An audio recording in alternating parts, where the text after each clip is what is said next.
एक लिखा होगा ना बेटा आपने, in the presence of Baeyer's intermediate. हाँ एक लिखा होगा। आपने फीचर्स में एक पॉइंट लिखा है कि नहीं, सब लोग बोलो। In the presence of Baeyer's reagent syn hydroxylation takes place because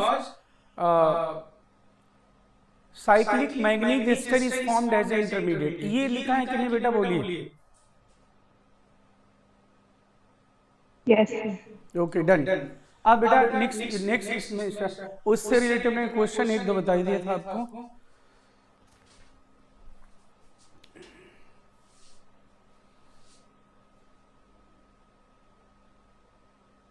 question इसमें सिन सिन ऐसा कुछ कर लिया था कि नहीं, बेयर्स रीजेंट वाला कर लिया था ना? क्वेश्चन किया था कि नहीं आप लोगों ने, बोलो। हाँ सर। हाँ क्वेश्चन दिया था मैंने, ओके। अब बेटा इसमें अगर आपसे पूछा जाए 1 मोल बेयर्स रीजेंट कितने मोल इथीन को ऑक्सीडाइज कर सकता है, तो बेयर्स रीजेंट में सबसे पहले तो आप देखो MnO4 का Mn किस स्टेट में कन्वर्ट हो जाता है, ये जैसे बेयर्स रीजेंट CH2OH और ये रहा आपका CH2OH और यहाँ बन जाता है लास्ट में MnO2, ये +4 और इनिशियली ये क्या रहता है बोलो Mn+7। तो अब तो ये बड़ा आसान है, मोल वाला क्वेश्चन हो गया ये कि भाई 1 मोल बेयर्स रीजेंट कितने मोल एल्कीन को ऑक्सीडाइज कर सकता है, तो ये +7 से +4 में कन्वर्ट हो रहा है। तो चलो बताओ भाई कौन बताएगा, आसान है बोलिए। तो यहाँ पे ऑक्सीडेशन स्टेट देख लो क्या है, पहले सब लोग ये बताना चाहिए कि जो negative oxidation state of carbon equals to number of CH bond और positive oxidation state of carbon equals to number of CX bond, या मैं CZ लिखता हूँ, CZ। Here Z is more electronegative than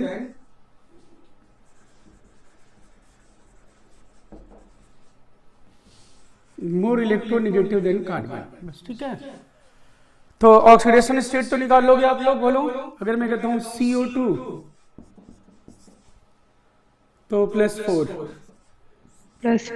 CH4 -4, अगर मैं कहता हूं CH2Cl2 तो 0। ठीक है, मुझे लगता है डाउट नहीं होगा इसमें किसी को। अब इसमें आप बता दो क्या हो जाएगा भाई, CH2 और बाकी CC बॉन्ड जो होगा सेम से कोई ऑक्सीडेशन स्टेट, सेम के बीच में बॉन्ड हो तो कोई ऑक्सीडेशन स्टेट नहीं मिलता। 2CH -2 2CH -2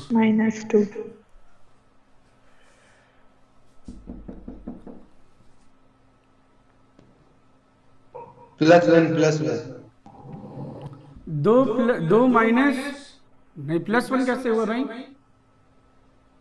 -1। 2 CH है तो 2 माइनस हुआ और 1 CO तो 1 प्लस -1। तो आप मुझे बताओ जब इसका ऑक्सीडेशन हो रहा है तो कितने इलेक्ट्रॉन ये डोनेट कर रहा है, इसका एक मॉलिक्यूल या इसका 1 मोल? 2 इलेक्ट्रॉन, हर एक कार्बन 1 इलेक्ट्रॉन। और ये +7 से +4 में कन्वर्ट हो रहा है, इसको कितने इलेक्ट्रॉन चाहिए? 3 मोल। तो इट्स वेरी सिंपल, अब 3 मोल इलेक्ट्रॉन देख लो भाई, इसमें 2 इलेक्ट्रॉन मिल रहा है आपको 1 मोल से, 2 इलेक्ट्रॉन 1 मोल से मिलता है और अपने को चाहिए कितने मोल इलेक्ट्रॉन? 7 से 4 में जा रहा है तो 3 इलेक्ट्रॉन। तो डोंट यू थिंक 1.5 मोल अगर लिख दूं मैं या 3/2 तो ठीक है, सही है, 3 इलेक्ट्रॉन मिल जाएंगे ना। तो 1 mole bears reagent can oxidise 1.5 मोल, तो ऐसा लिख दो। इसमें किसी को डाउट है बोल दीजिएगा। प्रेम बोलो तो डाउट है इसमें? Yes sir. इसमें डाउट होगा नहीं? नहीं है सर। हाँ, तो ये जरूर लिख देना बेटा, 1 mole Baeyer's reagent can oxidise, 1 mole Baeyer's reagent can oxidise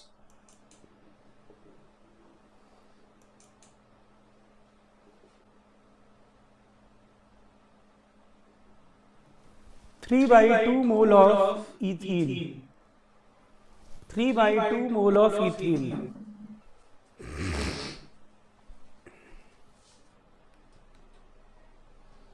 three by two mole of ethyne, बस ये सिंपल।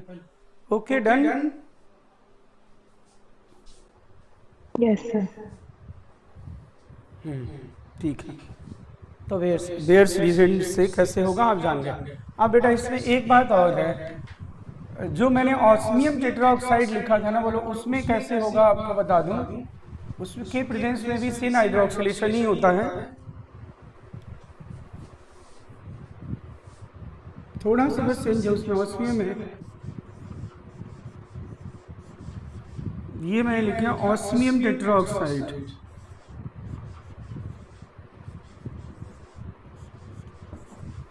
ठीक है, जब ऑस्मियम टेट्राऑक्साइड से रिएक्शन होगा, इसमें भी साइक्लिक ट्रांसफर होता है बेटा, बताया था आपको, साइक्लिक ट्रांसफर ऑफ इलेक्ट्रॉन। तो ये O O OS double bond O double bond O, ये इसे हम बोलते हैं cyclic osmate ester. It is known as cyclic osmate ester, cyclic osmate ester. और अब इसका आप हाइड्रोलिसिस करो,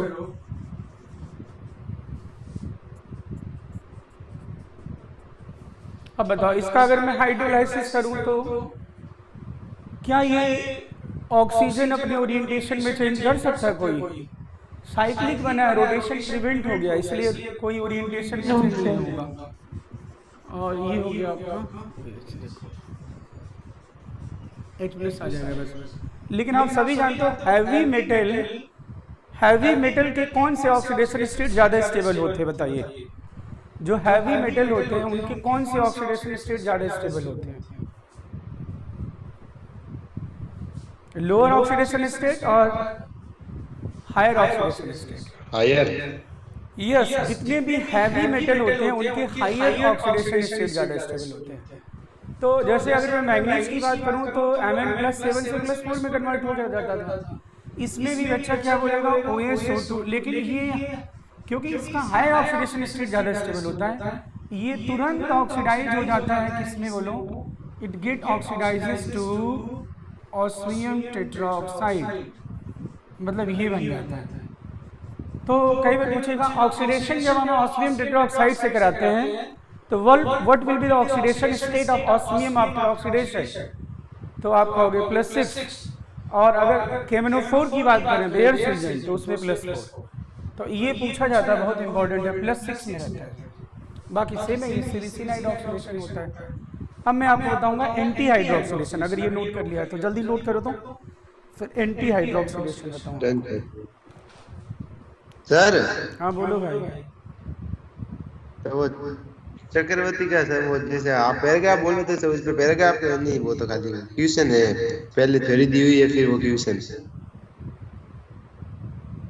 नहीं पैसेज दिखा नहीं क्या? पैसेज दुष्ट गण के थ्योरी पढ़ी के क्वेश्चन है 5 है नीचे, 10 क्वेश्चन है। थ्योरी 1 है, थ्योरी 1 पढ़ लोगे, फिर उसके बाद क्या है बोलो पैसेज है उस पे बेस्ड। सर वही है कि वो, हाँ वो क्वेश्चन ही तो बोल रहा हूँ, 10 वही पैसेज इसको ही बोल रहे हो आप। हाँ, उसमें पहले लिखा होगा 5 लाइन, 6 लाइन 7 लाइन, फिर उसके बाद क्वेश्चन होगा, उसमें फिर लिख कर देख लो। अभी मैं सर आज ओके, ये देखो ठीक है, डाउट नहीं इसमें ना। अब बेटा इसमें आप लिखिएगा एंटी हाइड्रोक्सिलेशन बी, सिन हाइड्रोक्सिलेशन मैंने बता दिया, एंटी हाइड्रोक्सिलेशन। एंटी हाइड्रोक्सिलेशन मतलब नाम से पता चल रहा है कि दोनों OH की एंट्री कहाँ से होगी बोलो? सेम फेज से होगी या अपोजिट फेज से होगी? अपोजिट फेस से होगी ना। Yes sir. तो अब इसमें इसके लिए क्या करते हो आप, देखो इसके लिए कुछ नहीं करना आपको, इट इज एपॉक्सीडेशन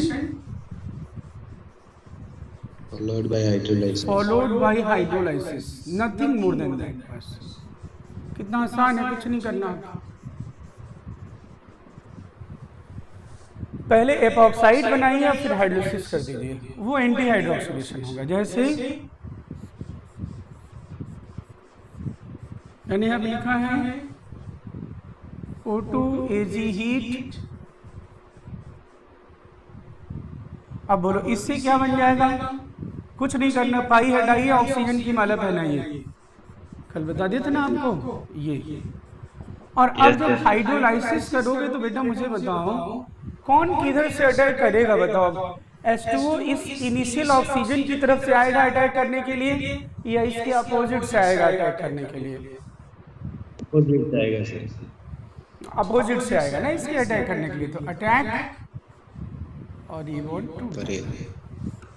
अब बोलो दोनों, अब ऑक्सीजन की एंट्री कहाँ से हो रही है, सेम फेस से हो रही है दोनों ऑक्सीजन की एंट्री, या अपोजिट फेस से हो रही है?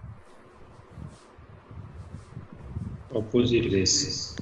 तो इसीलिए इसको हम क्या कहते हैं, बोलो anti hydroxylation. It is known as anti hydroxylation. बोलो डाउट है किसी को? सर O2 Ag हीट को जरूरी नहीं है ना, पर एसिड भी लिख सकते हो, पर एसिड लिखो फिर हाइड्रोलिसिस करा दो। Yes sir. अब इसमें मान लो ऐसा लिखा हो क्वेश्चन। हाँ बेटा बोलो, दुष्टुओं बोलो। डन सर डन, ये तो समझ। हाँ समझ गए ना। अब मान लो ऐसा लिखा हुआ है O2 Ag हीट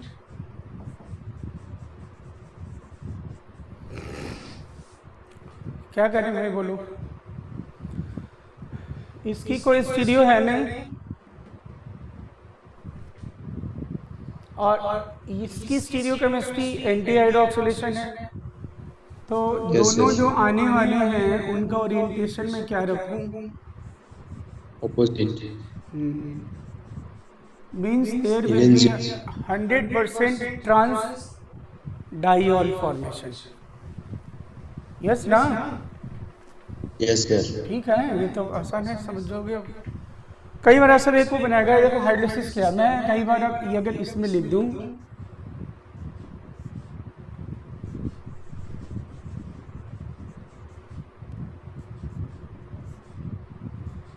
अमोनिया लिख दिया, जाओ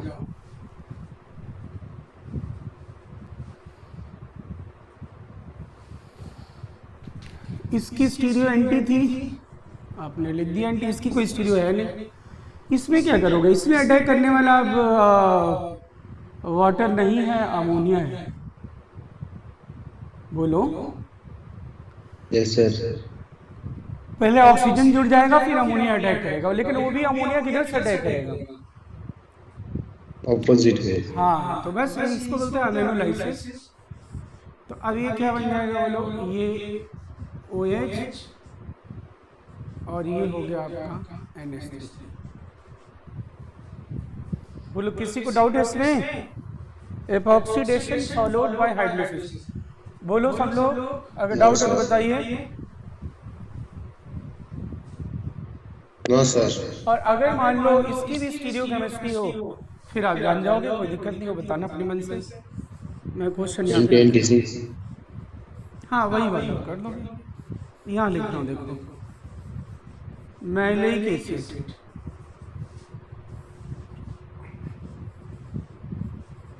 बेयर्स रिजेंट, या बेयर्स नहीं लिखता हूँ, ये लिख देता हूँ।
Done sir done.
क्या भाई, नोट कर लिया? सॉल्व कर लिया भाई, बोलो सब लोग। Yes sir yes sir. Prem. Yes, sir. Yes, sir. तो आप बताओ इसमें बेटा, मैलिक पहले या और तीसरे में सेम। मैलिक और मैलिक स्ट्रक्चर सब लोग जानते हो ना? हाँ सर सिन सिन मैलिक एसिड। और ये मैंने जो लिखा है इसका, दैट इज सिन हाइड्रोक्सिलेशन है कि एंटी हाइड्रोक्सिलेशन? डिहाइड्रोक्सिलेशन। ये O2 हीट और ये H3O+, ये क्या है बोलो? एंटी। ये भी है, ये है सिन, सिन एंटी, एंटी। एंटी। और मैंने आपको बताया था लॉन्गेस्ट चेन को वर्टिकल कर लो ऐसे, और दोनों OH का ओरिएंटेशन इनएंट्रेबल।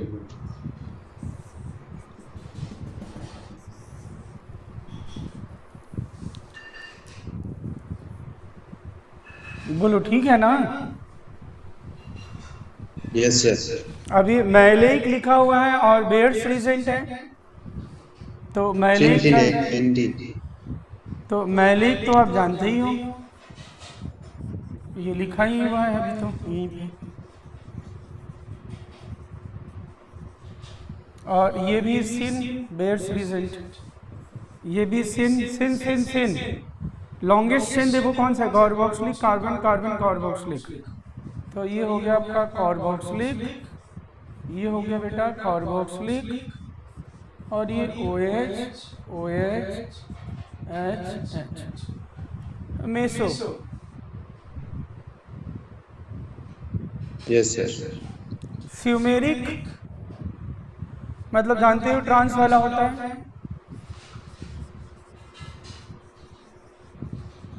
अगर फ्यूमेरिक का तुमने क्या लिखा है? सिन बेयर्स रीजेंट वाला लिखा है ना, तो ये सिन होता है और ये एंटी है। सिन एंटी एंटी सेम बनेगा। एंटी। इधर अगर फ्यूमेरिक करते हो, फ्यूमेरिक मतलब क्या है? एंटी है, इससे भी क्या होता है? एंटी एंटी एंटी सिन। क्या मेसो बनाया कि नहीं सबने? Yes sir. बोलो भाई, इसमें आपने मेजर क्या बनाया होगा? ओहो, डबल बॉन्ड तो लिखा ही नहीं मैं दोस्त, डबल बॉन्ड तो लिखना पड़ेगा ना। अब बनाओ। क्लोरीन के साथ OH को ना सेम प्लेन में रखेंगे और दूसरे वाले हाँ में नीचे बिल्कुल सही, जिससे हाइड्रोजन बॉन्डिंग हो जाए। वैसे एंटी है ये, इसमें कोई चेंज कर नहीं सकता मैं।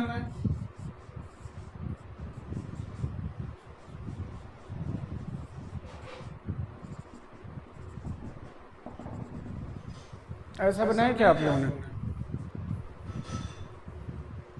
Yes sir. तो देखो ये ऐसे बन जाएगा, कोई दिक्कत नहीं। तो माइल्ड ऑक्सीडेशन मैंने आपको बता दिया जी, ठीक है। अब बेटा केस 2 लिखेगा स्ट्रॉन्ग ऑक्सीडेशन। देखो माइल्ड ऑक्सीडेशन में केवल पाई बॉन्ड का क्लीवेज हो रहा था, एंड ऑब्वियसली अगर मैं स्ट्रॉन्ग ऑक्सीडेशन की बात करूंगा तो सिग्मा का भी क्लीवेज होगा और पाई का भी होगा, है कि ना। Strong oxidation, case 2 strong oxidation. अब बेटा स्ट्रॉन्ग ऑक्सीडेशन के लिए दो तरीके हैं, बहुत इंपॉर्टेंट है ये। पहले तो स्ट्रॉन्ग ऑक्सीडेशन में होगा क्या। स्ट्रॉन्ग ऑक्सीडेशन में आप पहले ब्रैकेट में ऐसा लिख दोगे, there is a cleavage of sigma as well as pi bond, sigma and pi both will cleave.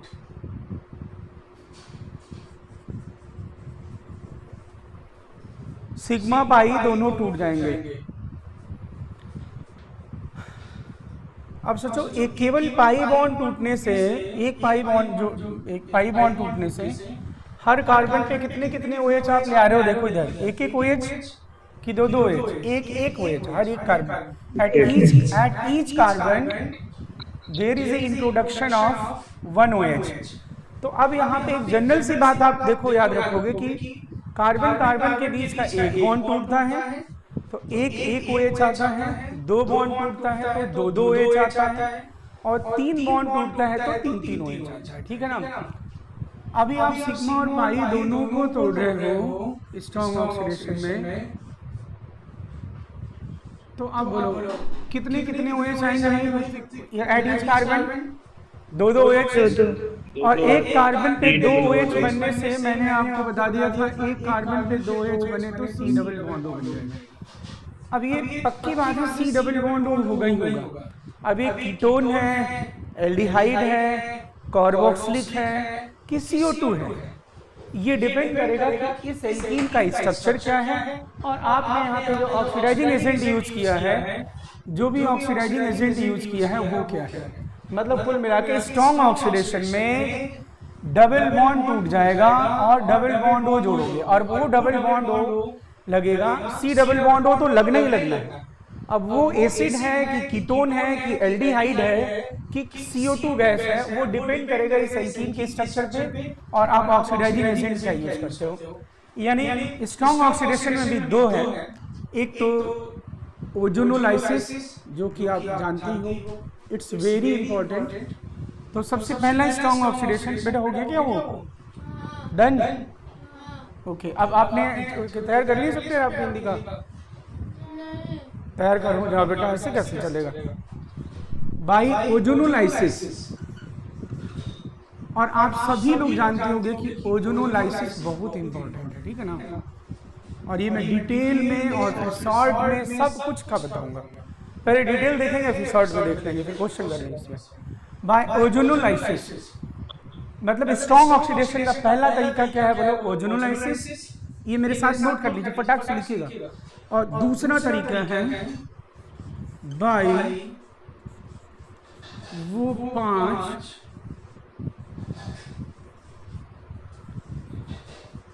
Strong oxidising agent.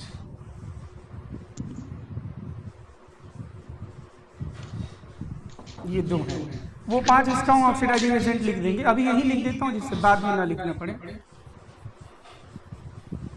कि हमने 4H+8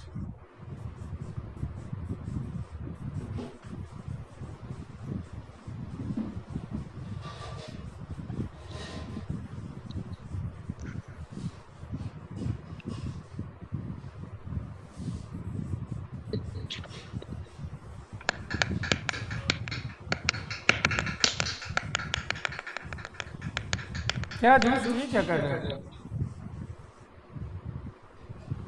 सॉरी सर, माइक चालू है।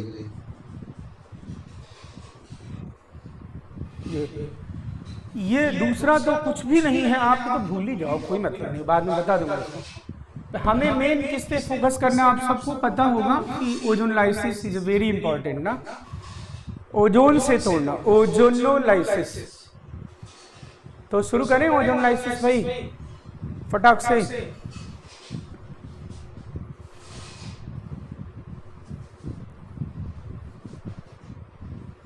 बेटा बोलिए तो। हाँ सर, डन, शुरू कीजिए। Yes sir. हाँ इसमें कोई हो नहीं। ओजोन लाइफ से शुरू करते हैं। इट्स वेरी इंपॉर्टेंट और आप लोग ध्यान से सुनेंगे। पहले डिटेल देखेंगे, फिर मैं वो इसका कैसे डायरेक्ट लिखते हैं वो भी बताऊंगा। देखो बेटा ओजोन लाइसिस में क्या होता है। ये आपका carbon carbon double bond alkene R H H। Ozone आप जानती हो इट इज लीनियर मॉलिक्यूल और बेंट मॉलिक्यूल। लीनियर नहीं बेटा, बेंट होता है ना, एंगुलर होता है, बेंट होता है कि नहीं भाई? ओजोन का स्ट्रक्चर कैसा होता है? सेफ एक्चुअल बेंट होता है। ये सेंटर इसका इलेक्ट्रोफाइल है और ये सेंटर इसका न्यूक्लियोफाइल है। And all unsaturated hydrocarbons are example of nucleophile. तो बोलो इलेक्ट्रॉन किधर से किधर फ्लो किया जाए? न्यूक्लियोफाइल से इलेक्ट्रोफाइल की तरफ। अटैक करने जा रहा हूँ इस ऑक्सीजन पे, ठीक है, इलेक्ट्रोफाइल पे अटैक। बोलो इस ऑक्सीजन पे कितने इलेक्ट्रॉन हो गए टोटल? 10। ऐसा हो नहीं सकता, तो पाई बॉन्ड कहाँ पे शिफ्ट होगा? O प्लस पे। Yes sir. इस कार्बन पे कैसा चार्ज आया होगा? देखो अगर ये पाई बॉन्ड इधर शिफ्ट हो गया तो इस कार्बन पे कैसा चार्ज आया होगा बेटा? बोलो सुनिधि, बोलो बेटा, बोल ही नहीं रहा हूँ आप तो। क्या बात हो गई है, मैं समझ नहीं पा रहा हूँ। पढ़ पा रहे हो नहीं पढ़ पा रहे हो, क्या दिक्कत आ रही है? ये अब ये पाई बॉन्ड अगर आप यहाँ पे शिफ्ट करोगे तो यहाँ पे प्लस आएगा और फिर क्या होगा? ये वापस डोनेट कर देगा। बोलो ठीक है। तो ये भी तो साइक्लिक ट्रांसफर हुआ है एक तरह से देखा जाता है, साइक्लिक ट्रांसफर। और ये हो गया आपका C ऑक्सीजन ऑक्सीजन ऑक्सीजन। ये इसे हम कहते हैं बेटा इनिशियल ओजोनाइड। इसे आप आइसोलेट नहीं कर सकते। क्यों नहीं कर सकते सुनिधि? बोलो आइसोलेट इसे।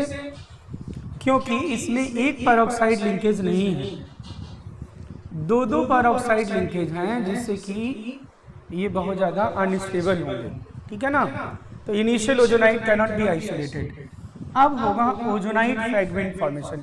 अब इसमें कमजोर कड़ी कौन सी है? बोलो ऑब्वियसली कमजोर कड़ी पेरोक्साइड लिंकेज। Peroxide linkage. तो अब ये जो पेरोक्साइड लिंकेज है इसको मैं अब तोड़ने जा रहा हूँ, बड़े ध्यान सुनना, ठीक। चलो ये मैं ऑक्सीजन ऑक्सीजन के बीच के बॉन्ड को O पे शिफ्ट कर दिया। यहाँ पे इस ऑक्सीजन पे कितने वाले इलेक्ट्रॉन आएंगे? बोलो कितने बचेंगे इलेक्ट्रॉन? रिमेनिंग इलेक्ट्रॉन 6 मतलब आपका इलेक्ट्रॉन कम हो गया है ना। तो ये हो गया आपका कार्बन कार्बन वाला बॉन्ड इधर शिफ्ट हो जाएगा, ठीक है। अब ये क्या बन चुका है पोर्शन पूरा? बोलो जरा, इतना जो पोर्शन बनाया तुमने। एल्डिहाइड। हाँ एल्डिहाइड, ओके। ये बना दिया मैंने RC double bond OH, okay. अब इस कार्बन पे कितने इलेक्ट्रॉन बचे? बोलो देखते जाना, आपको वापस कोई लिख ले थोड़ा ना पूछेगा। पहले मैं डिटेल समझा के कैसे कैसे क्वेश्चन आएगा फ्यूचर में बताऊंगा। हाँ 6 इलेक्ट्रॉन, तो इधर से ऑक्सीजन का क्या है? बोलो लोन पेयर है, P5 हो जाएगा। तो ये क्या बन गया? बोलो ये हो गया आपका R, प्रेम बोलते जा बेटा, RC double bond O minus plus और ये H। ये जो बना है इसे हम कहते हैं initial ozonide fragment. Initial ozonide fragment. बोलो बेटा किसी को डाउट नहीं है ना? और अब इसमें भी आपको इलेक्ट्रोफाइल न्यूक्लियोफाइल दिख रहा होगा। ये सेंटर है आपका न्यूक्लियोफिलिक, ये सेंटर इलेक्ट्रोफाइल, ये सेंटर क्या है? बोलो न्यूक्लियोफिलिक। ये सेंटर क्या है? बोलो इलेक्ट्रोफिलिक। अटैक। अब बोलो ये कार्बन इस कार्बन से जुड़ गया है किसके थ्रू? कार्बन ऑक्सीजन के थ्रू। हाँ ऑक्सीजन के थ्रू। और इधर से भी ये जुड़ गया किससे? OO के थ्रू।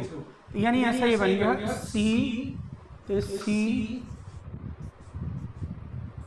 और ये हो गया। देखो ये आपने देखा होगा, सबने, आपको याद होगा, एनसीईआरटी में बना हुआ है कि नहीं? बोलो सब लोग, प्रेम बोलो, बना हुआ नहीं है? ओजोनाइट कहते हैं इसे।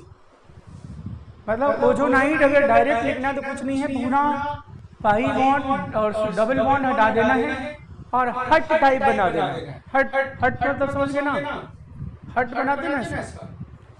ये किया ना आपने, बोलो बेटा, देखो हटा दिया, ये देखो हटा दिया। देखो भाई ओजोनाइट अगर डायरेक्ट बनाना है तो क्या करना है? देखो डबल बॉन्ड को हटा दिया, देखो हटा दिया डबल बॉन्ड, और डबल बॉन्ड हटाने के बाद यहाँ पे मैंने क्या बनाया? बोलो हट टाइप बना दिया, बस ऐसा।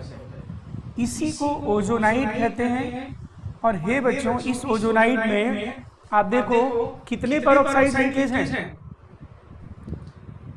पेरोक्साइड लिंकेज कितने हैं? बोलो 1 पेरोक्साइड लिंकेज और 2 पेरोक्साइड लिंकेज। एक। हाँ, इसे आइसोलेट कर सकते हो लो टेम्परेचर, इसे आइसोलेट कर सकते हो। तो अभी हम कंप्लीट ओजोनाइसिस पढ़े हैं, उससे अच्छा है कि पहले यही तक देख ले क्वेश्चन क्या आता है। तो एक तो ओजोनाइट इनिशियल को आइसोलेट नहीं कर सकते हैं, ओजोनाइट को आइसोलेट किया जा सकता है लो टेम्परेचर पे। और अगर हम ये चारों डिफरेंट कर दें, alkyl group R1 R2 R3 R4, तो कितने डिफरेंट ओजोनाइट बनेंगे, ये भी क्वेश्चन आ सकता है। तो पहले आप ये नोट करें, तो मैं आपको बताऊं कितने डिफरेंट ओजोनाइट बनेंगे।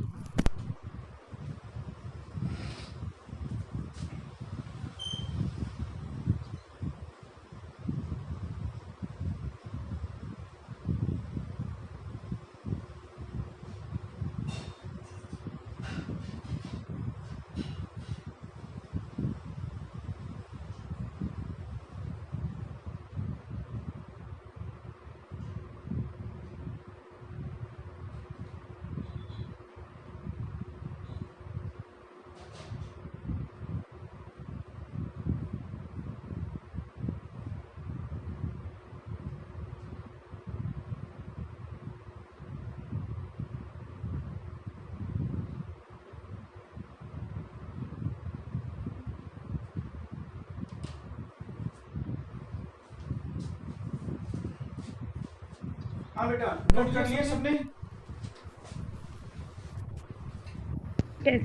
हाँ ठीक है। Yes sir. अब अगर मैं ये चारों डिफरेंट कर दूं, R1, ये लिख दिया मैंने R2, ये R3 और ये रहा बेटा R4। तो हे बच्चों, आपको बताना है how many different ozonides will be formed. अगर ये मैं चारों डिफरेंट कर दिया होता तो R1 और ये लिख रहा हूँ R2 R3 और ये R4। और इसमें अब जो ओजोनाइट फ्रेगमेंट आप बना रहे हो, इसमें कोई चेंजेस होगा शायद ना? चलो बताओ मुझे, ओजोनाइट फ्रेगमेंट क्या बनाओगे? जल्दी बोलो।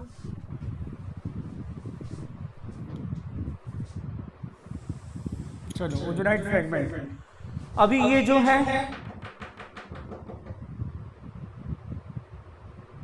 और एक जस्ट इसका रिवर्स, मतलब अभी डबल बॉन्ड कहाँ पे आ रहा है? बोलो 1 2 वाले पे, बाद में डबल बॉन्ड कहाँ पे आएगा? बोलो 3 4 वाले पे, है ना? तो बोलो पहले ये जो मैं बना रहा हूँ, देखो क्या बनेगा। एक तो बनेगा, बोलो क्या बनाऊंगा? ये R1 C double bond O R2, और ये क्या बना भैया? R3 C double bond O O minus plus R4।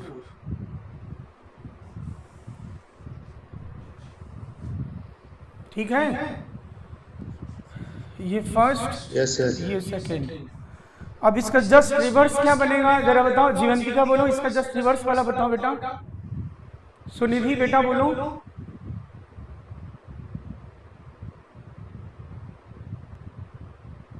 अरे ऐसे सर रिवर्स वाला R3 C डबल बॉन्ड और R4 फिर बाकी हो बस R1 R2 रिवर्स आ करना है, जाएंगे। तो समझ नहीं पा रहे हो ये करना ही क्या है बस। अब क्लीवेज तुम किधर से स्टार्ट करोगे? ये वाला इधर ना तोड़ करके तुम क्या करना है, यहाँ वाला बना देना। अब क्या बनेगा बोलो?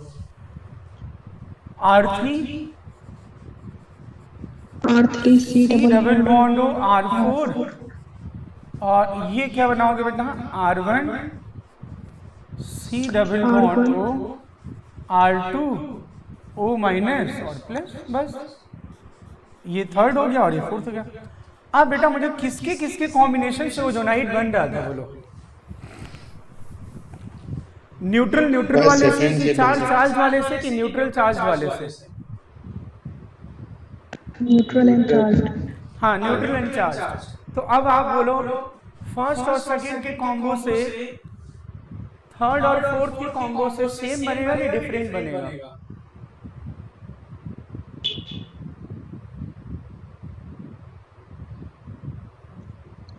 सेम बनेगा सर।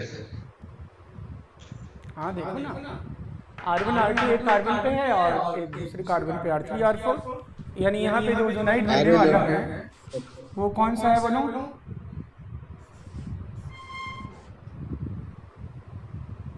ये C R1 R2 CO ये ना, एक तरफ R3 R4। ये गलत किया है क्या? सही है ना? सही है सर, एक तरफ R1 R2 आ जाएंगे और एक तरफ R3 R4 आ जाएंगे। और इधर R1 R2 और ये R3 R4।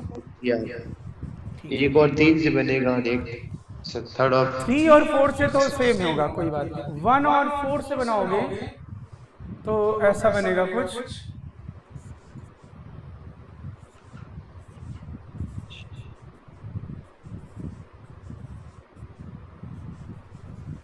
R1 R2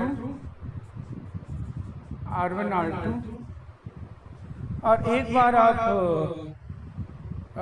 second और थर्ड से बनाओगे तो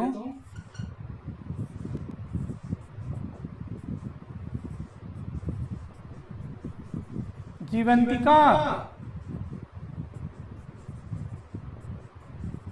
देखो बोल ही नहीं रहे सब। खुशी बोलो भाई, बेटा बोलो, आप बोल नहीं रहे। समझ गए ना आप लोग? कितने बने बोलो? 3 हो गए। 3 different ozonide will B form.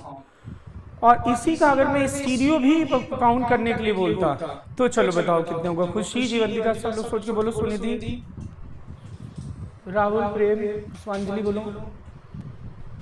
3 तो हो गया, चलो स्ट्रक्चरल की बात हो गई। तो आपको सबको पता चलेगा ना, अगर चारों डिफरेंट हो कार्बन कार्बन डबल बॉन्ड पे, then we will get 3 different ozonide. इसमें कोई डाउट नहीं है ना?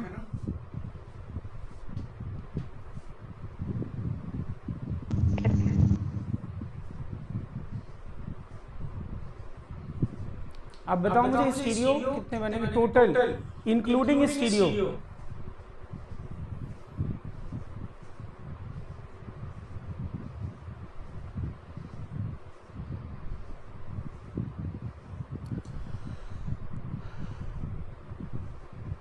फर्स्ट में कितने कायरल सेंटर है सुनिधि बोलो?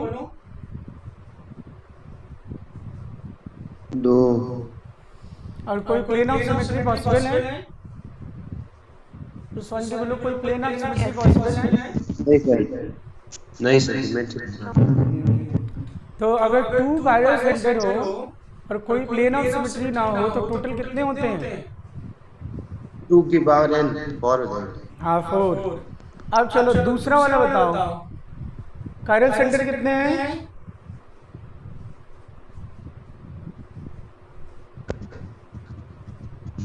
अरे 2 है कि नहीं chiral centre? Yes sir. Chiral centre नहीं गिन पा रहे हो तुम लोग। R1 R2 फिर कार्बन पे उधर जाएंगे तो ऑक्सीजन मिलेगा, इधर आएंगे ऑक्सीजन मिलेगा, फिर इधर आगे बढ़ेंगे तो ऑक्सीजन मिलेगा, उधर आगे बढ़ोगे तो कार्बन मिलेगा। तो 2 कायरल सेंटर है तो हाँ ही है। और क्या इसमें प्लेन ऑफ सिमेट्री पॉसिबल है कि नहीं मुझे बताइए? किस फॉर्म में प्लेन ऑफ सिमेट्री पॉसिबल होगी? सिस वाले में कि ट्रांस वाले में? सिस वाले में। इस वाले में मैंने आपको बताया था कि अगर दो कायरल सेंटर हो और उसे किसी फॉर्म में प्लेन ऑफ सिमेट्री पॉसिबल हो तो उसके टोटल 3 स्टीरियो आइसोमर होते हैं, 1 मेसो एंड 2 एनैंटियोमर। तो देखो आपको पता चल गया ना कि 4 तो ये हो गए, 3 इसके हो तीन गए, दोनों 3 इसके हो 3 गए। इसके। यानी कोई पूछे अगर टोटल कितने stereoisomer, then total 10 ozonide will be there.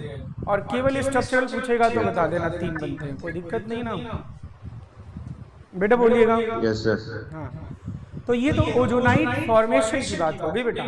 अब हमें तो अब इसका हाइड्रोलाइसिस करेंगे तब जाके क्या होगा, हमें फाइनल ओजोन लाइसिस का प्रोडक्ट मिलेगा जब इसका हम हाइड्रोलाइसिस कर देंगे। तो अब आप इसमें हेडिंग एक लिखिए, इसी में क्लीवेज ऑफ ओजोनाइड। ये जो बना है ओजोनाइड उसका cleavage, cleavage of ozonide, cleavage of ozonide. तो बेटा 2 तरह से क्लीवेज इसका होता है, ए लिखिएगा,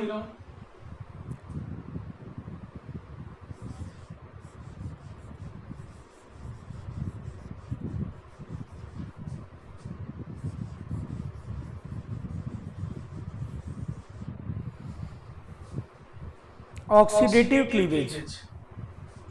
तभी इसको हम क्या बोलते हैं, ऐसे ओजोनोलाइसिस को फिर बोला जाएगा oxidative ozonolysis.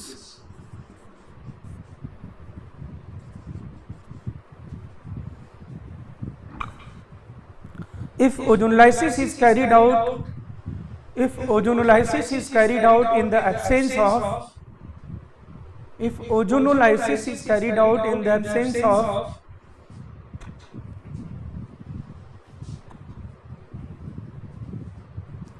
ozonolysis is carried out in the absence of reducing agent, ozonolysis is carried out in the absence of reducing agent,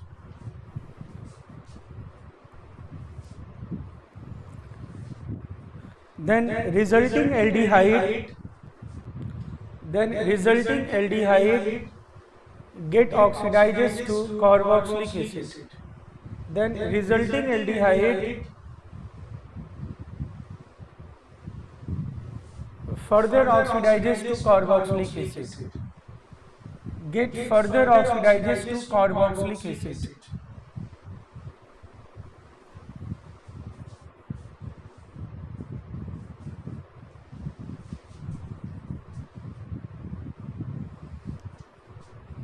अब अपने पास क्या क्या बोलो, हमने शुरुआत करी थी RCH ये वाला था, ठीक है ना, ये एग्जांपल हमने लिया था। वो तो कितने ओजोनाइड बनेंगे उसके लिए हमने चेंज किया था ना।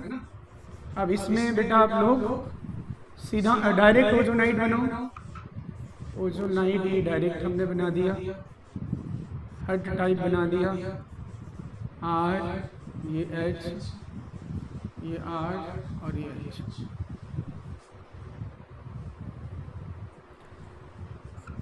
जब इसका आप क्लीवेज करोगे, अभी भी कमजोर कड़ी कौन है बेटा मुझे बताओ, वीक बॉन्ड कौन सा है, CO इज वीक और peroxide linkage is weak. Peroxide linkage, तो पेरोक्साइड लिंकेज से ही क्लीवेज स्टार्ट होगा। ये अब इस कार्बन और ऑक्सीजन के बीच में डबल बॉन्ड बन गया और टोटल कार्बन पे बॉन्ड हो गए 5, जो कि पॉसिबल है नहीं। तो ये CO के बीच का बॉन्ड कहाँ शिफ्ट हो जाएगा बोलो, ऑक्सीजन पे। इस ऑक्सीजन पे टोटल कितने इलेक्ट्रॉन बच गए भाई, 6 इलेक्ट्रॉन। तो ये CO वाला इधर शिफ्ट हो जाएगा। यानी आप देखो ओवरऑल क्या बन हुआ है, RC डबल बॉन्ड O, और इससे भी यही बना है, ठीक है ना, दोनों। और क्या बच गया बोलो, नेसेंट ऑक्सीजन।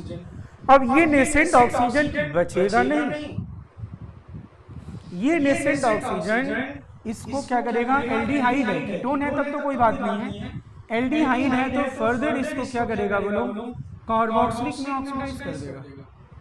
ये मैं ऑक्सीडेशन इतना क्यों अटैक कर रहा है। एल्डिहाइड के ऑक्सीडेशन की इतनी सी कहानी है, सी और एच के बीच में ओ जुड़ जानी है। एल्डिहाइड का ऑक्सीडेशन कार्बोक्सिलिक हो जाता है, जानते ही हो आप, कोई दिक्कत नहीं। तो ये बन जाएगा। अब अगर मुझे डायरेक्ट प्रोडक्ट बनाना है तो कितना आसान है, मैं क्यों ओजोनाइड बनाऊंगा। अगर मुझे ऑक्सीडेटिव ओजोनाइसिस करना है तो डायरेक्टली बोलो क्या करना है आपको, बोलो ये प्रोडक्ट बनाने के लिए आपको क्या करना है, डबल बॉन्ड को तोड़ना है और दोनों कार्बन पे क्या जोड़ना है, बोलो 2 H। डबल बॉन्ड हो। OH OH भी मत जोड़ो ना, सीधे डबल बॉन्ड हो। डायरेक्ट प्रोडक्ट लिखना है, अब वो लिख रहा हूं मुझे, in order to write direct product keep the carbon carbon double bond and make the double bond of carbon with oxygen. आपको क्या करना है, बोलो कार्बन ऑक्सीजन के बीच में डबल बॉन्ड बनाना है बस। अगर कीटोन है तो रिएक्शन को रोक दीजिए, अगर एल्डिहाइड है तो फर्दर किसमें कन्वर्ट हो जाएगा,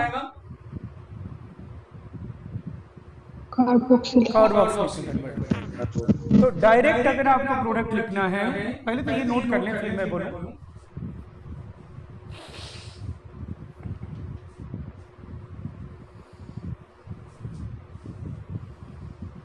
ये नोट कर लिया, Yes. डन Yes, है, sir. बोलो। Yes sir. हाँ ठीक है। अब अगर आपको डायरेक्ट प्रोडक्ट लिखना है तो कुछ भी नहीं करना भाई साहब, इधर देखिए, डबल बॉन्ड को तोड़ना है और इसके डबल बॉन्ड को वापस कीजिए, लेकिन किसके साथ वापस कीजिए, ऑक्सीजन के साथ वापस कीजिए Oxygen. बस, और कुछ भी नहीं करना बेटा, नथिंग मोर देन दैट। ये देखिए, और अगर एल्डिहाइड है तो फर्दर आप क्या बना दीजिए, कार्बोक्सिल बना दीजिए। बोलो मेरी बात समझ पा रहे हैं आप, बोलिए सब लोग। जैसे मान लीजिए ये लिखा है C Yes, double sir. Bond C ET, Prem Babu, ओ प्रेम बाबू, दुष्ट प्रेम कहां पे हो, दुष्टू। अब इसका अगर हमें डायरेक्ट प्रोडक्ट बनाना है, बोलो भाई क्या किया जाए,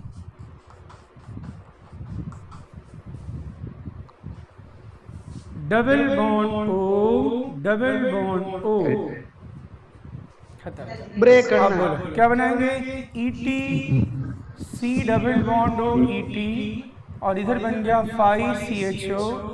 कीटोन का फर्दर ऑक्सीडेशन एल्डिहाइड फर्दर किस में कन्वर्ट हो जाएगा, कार्बोक्सिलिक में।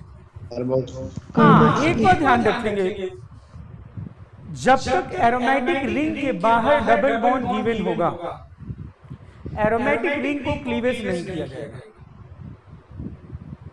जब नहीं गिवन होगा तब एरोमेटिक रिंग को क्लीव करेंगे, otherwise aromatic will try to maintain its aromaticity.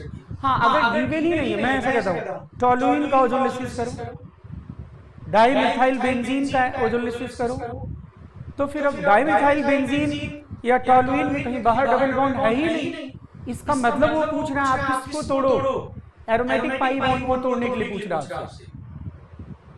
लेकिन जब तक एरोमेटिक रिंग के बाहर पाई बॉन्ड है, एरोमेटिक रिंग को टच नहीं किया जाएगा, ठीक है, नहीं करेंगे। हाँ वही मैं कह रहा हूँ।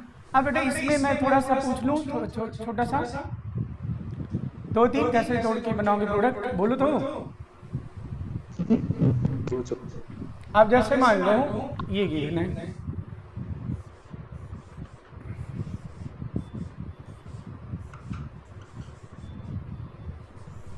अब इसको एरोमेटिक रिंग मत बोल देना भाई, it is not aromatic ring, ये तो सिंपल रिंग है ना।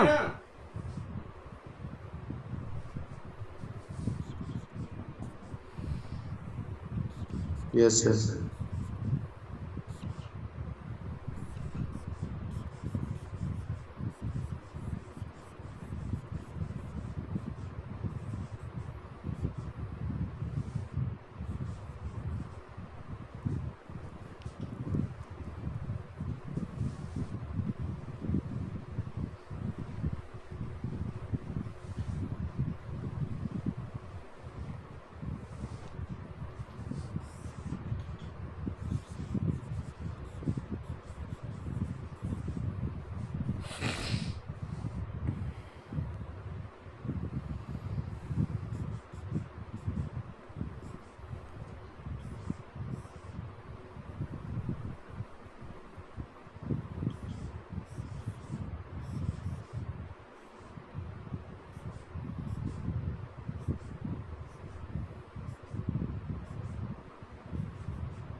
Done sir done.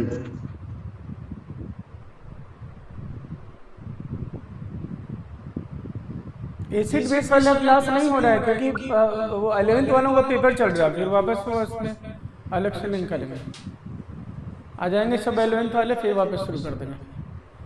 ये नोट कर लिया सबने? यस अरे सर। बोलो। अच्छा ठीक है यस भाई, सर। फर्स्ट बोलिए। फर्स्ट में से COOH डबल बॉन्ड हो, डबल बॉन्ड हो, ओ एच हो, हाँ वही से डबल बॉन्ड हो लिख दो। ETC डबल बॉन्ड हो, 1 2 3 4 CH2 और ये है CHO, लेकिन यू नो CHO पे आप कार्बोक्सिलिक बना देना, रेडियाइड नहीं रहेगा इसमें। 1 2 3, चलो छोड़ दो भाई। जिसके जितने डबल बॉन्ड टूटे हैं उतने डबल बॉन्ड वो जोड़ दो। इसका कितना 1, इसका कितना 2, इसके कितने 2, इसके कितने 1, तो बोलो क्या बन गया? ETCOMe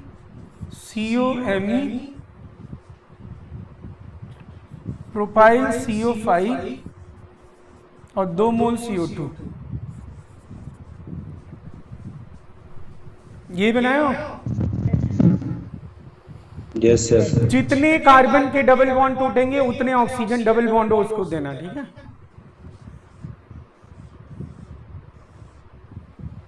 2 मोल बन गया 5CO5।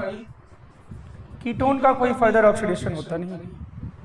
और ये क्या बना भाई? CH3 CO CO CO CH3 2 मोल बन जाएगा। मिथाइल C डबल बॉन्ड हो, C डबल बॉन्ड हो, मिथाइल, ये बनाया? Yes. Yes sir. कि कुछ नहीं गलत बनाया ना मैंने। MECO CO 3 बनेगा ना यार। यस कैसे बोला तुम लोगों ने? मुझको मारूंगा। अब सही है। MECO single bond CO single bond CO ME, सही है ना? अब ठीक है, देखो कि नहीं? Yes, sir. यस बोलते सर। नहीं आपने, ठीक है? फिर नेक्स्ट मैं रिडक्टिव न्यूक्लियोसिस बता दूंगा, ठीक है? तो बच्चों इतना ही। Okay, thank you, bye bye. आज होगी क्या क्लास? नहीं, कोई कोऑर्डिनेशन की क्लास जिस समय होती है उस समय मैं कॉल कर लूंगा, बाकी कोई कुछ नहीं। Thank you. Okay bye.